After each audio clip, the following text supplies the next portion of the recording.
Seberapa jauh Anda akan pergi untuk kebebasan? Apakah Anda akan mengkhianati negara Anda sendiri, meresikokan hidup dan tubuh, serta membuat kue? Meskipun akan sulit dipercaya, seorang pilot pesawat tempur Soviet memeriksa semua hal di atas pada daftar hal-hal yang harus dilakukan sebelum membelot ke Amerika Serikat. Dan kisahnya sangat aneh serta tidak dibuat-buat.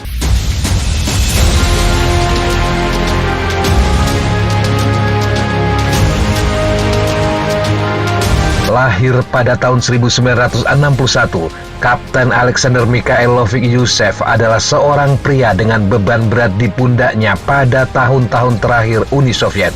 Dari hubungan tegang dengan istrinya yang merupakan putri kepala staf divisi udara, surat penolakan dari sekolah pilot uji coba, hingga keraguan pribadi tentang sistem komunis Uni Soviet, dia merasa terjebak dan ingin mencari langit yang lebih bebas.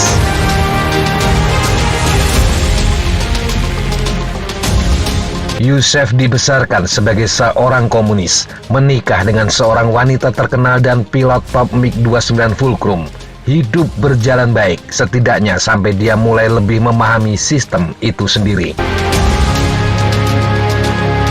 Pada tahun 1983, Uni Soviet menembak jatuh Korean Airlines Flight 007, menewaskan semua penumpang yang berjumlah 269 termasuk anggota Kongres Amerika Serikat Larry McDonald. Soviet awalnya tidak hanya membantah telah menembak jatuh pesawat tersebut, bahkan mengirim kapal pukat untuk menyebarkan puing-puing di Laut Jepang sebelum mengirim penyelam. Kemudian Soviet mengklaim bahwa pesawat itu salah diidentifikasi sebagai pesawat pengintai Amerika. 2 tahun setelah insiden itu, Yushev diberitahu oleh temannya, seorang teknisi radar, bahwa badai Arktik melumpuhkan radar di semenanjung Kamchatka dan pejabat setempat telah berbohong ke Moskow dengan mengklaim radar telah diperbaiki. Beberapa orang berbohong ke Moskow untuk menyelamatkan kedudukan mereka. Yushev juga mengetahui bahwa evakuasi anak-anak dari kota-kota yang terkena dampak kehancuran reaktor Chernobyl ditunda 2 minggu. Sementara anggota partai terkemuka dan keluarga mereka diizinkan melarikan diri dalam waktu 48 jam. Bagaimana perasaan Anda? Dia kemudian berkata, apakah Anda merasa ini adalah sistem yang adil? Apakah Anda merasa senang mempertahankan sistem seperti ini?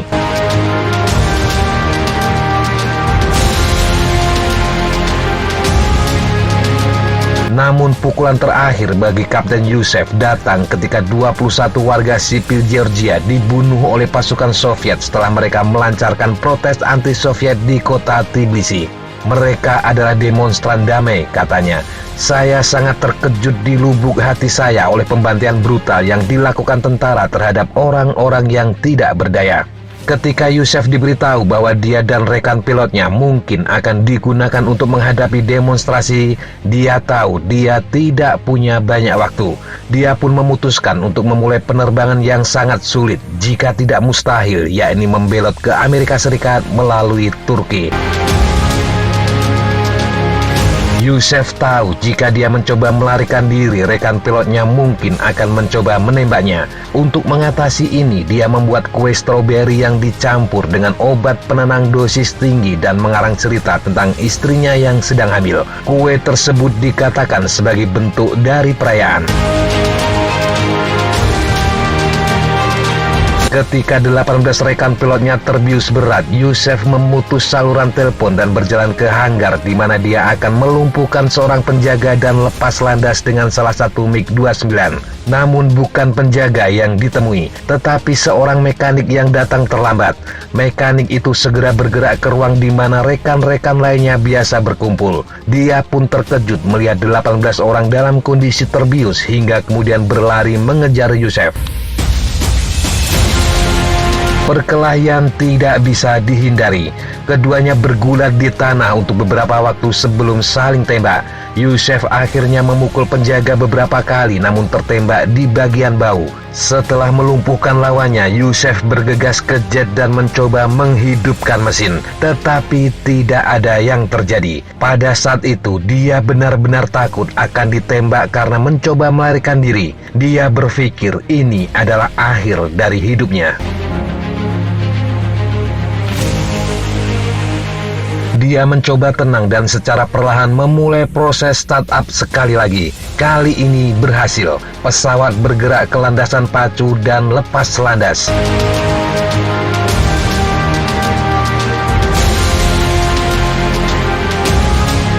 Yusef segera berkelok-kelok rendah dan cepat di antara hutan, bukit, pangkalan udara, dan jaringan pertahanan udara yang luas sebelum terbang sekitar 150 mil melintasi Laut Hitam. Ketika masuk wilayah Turki, dia mendaratkan pesawat di Trabzon. Ketika dia menghentikan pesawat di landasan, dia menunggu beberapa saat sebelum seorang penjaga keluar dan melihat apa yang sedang terjadi. Kata-kata pertama Yusef dalam bahasa Inggris adalah akhirnya aku seorang Amerika.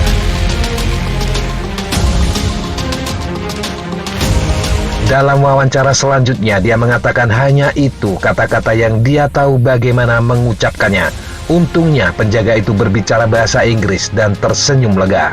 Yusef diserahkan ke Amerika Serikat, sedangkan pesawatnya dikembalikan ke Uni Soviet. Tentu saja Amerika tidak terlalu senang dengan hal ini, tetapi pemerintah Turki tidak menginginkan masalah dengan tetangganya di seberang Laut Hitam.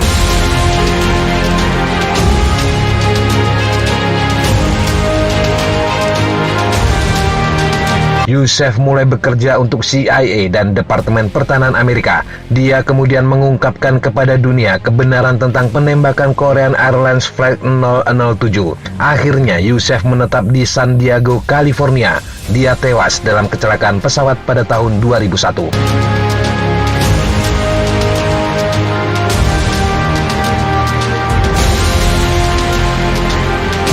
Demikian sahabat Jejak Tapa, informasi yang bisa kita sampaikan untuk kesempatan kali ini. Sampai jumpa di kesempatan yang berbeda. Tetap kunjungi kami di www.jejaktapa.com dan www.flashzona.com.